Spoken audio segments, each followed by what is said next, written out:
तुम दोनों रात के इस वक्त यहाँ क्या कर रहे हो?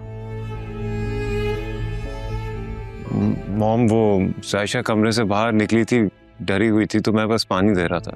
साइशा डर गई थी तो उसे संभालने के लिए अरसलान है ना।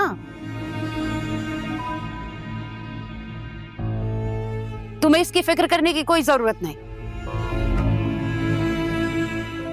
चलो जाओ अपने कमरे में। और जायशा,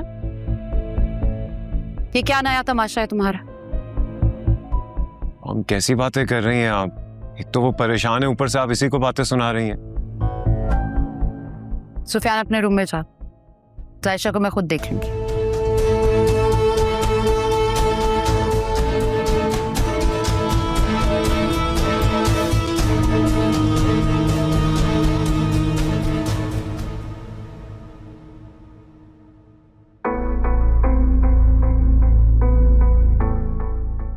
अम्मी, मैं अरसलान को नुकसान पहुंचाने के लिए ना किसी भी हद तक जा सकती हूँ, और ये चोट तो कुछ भी नहीं है।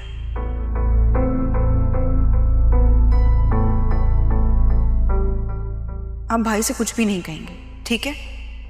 क्योंकि आपकी बेटी का जो नुकसान होना था ना, वो हो चुका। अब जो भी नुकसान होगा वो अरसलान का होगा।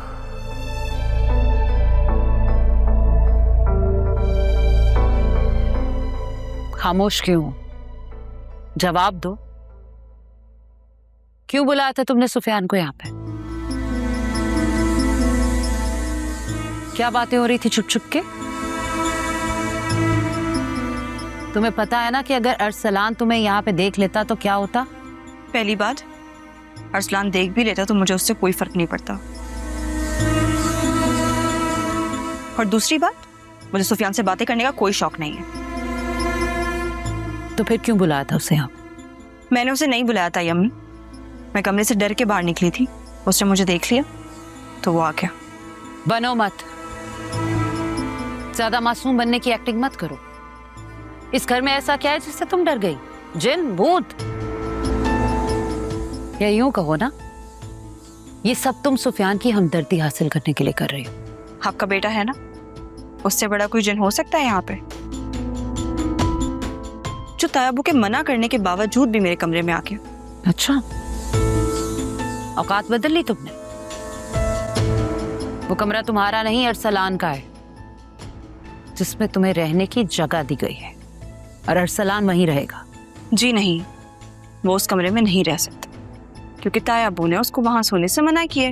किया है, नहीं किया था। इल्जाम जो लगाया था तुमने अरसलान पे, अब सबको सब कुछ पता चल गया है, इसलिए अरसलान वहीं रहेगा और तुम चाहो तो कहीं और रह लो। अपने घर भी जा सकती हो, लेकिन हामिद को ये जरूर बता के जाना कि क्यों जा रही हो। अरसलान पे इल्जाम लगा के नहीं। मैंने उससे पहले भी कोई इल्जाम नहीं लगाया था। तुम्हारे सच या झूठ से किसी को फर्क पड़ता नहीं है, इसलिए अब यहां आ गई हो ना, तो ये ड्रामेबाजी, ये चालें चलनी बंद कर दो। एक बात आखिरी मर्तबा सुन, सुफियान से दूर रहो वरना अच्छा नहीं होगा। अगर मैंने उससे तुम्हें बातें करते देख लिया तो मुझसे बुरा कोई नहीं होगा।